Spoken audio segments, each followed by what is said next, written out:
God gives the worst sex advice ever. It's less divine communication and more like the embarrassed grunts from a misogynistic male high school PE teacher who has been forced to teach sex ed, and whose idea of romance is, if the woman is tired, to have sex with her gently so that she doesn't wake up, and who teaches abstinence by sticking a picture of his ex-wife up on one side of the whiteboard and a copy of his depleted bank account statement on the other, and who is secretly sworn to himself that no matter what the school board might say, he is not taking part in any demonstration that involves a banana.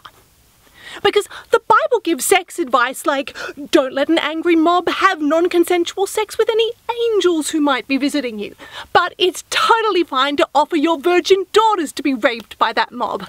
So I guess what God really means here, given his view of women, is don't let an angry mob rape angels who visit you, unless, of course, they're Victoria's Secret angels.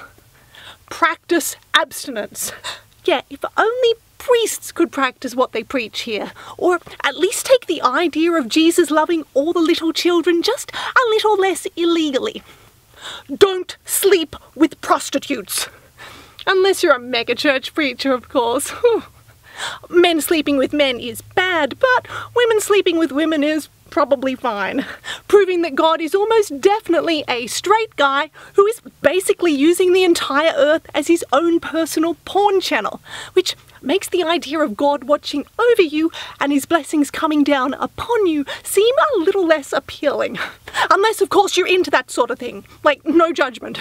Well, actually, heaps of judgment, because that's what religion's for.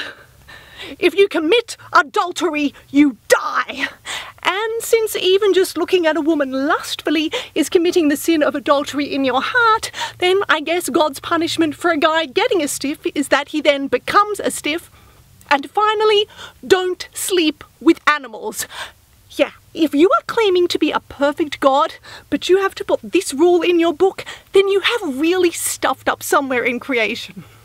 Look, you don't get to tell me what I can and can't do in the bedroom when your holy how-to book includes a section where if you are a woman and in the Garden of Eden and you have to populate the entire earth, but there's no one else to sleep with, then it's absolutely fine to have sex with your sons.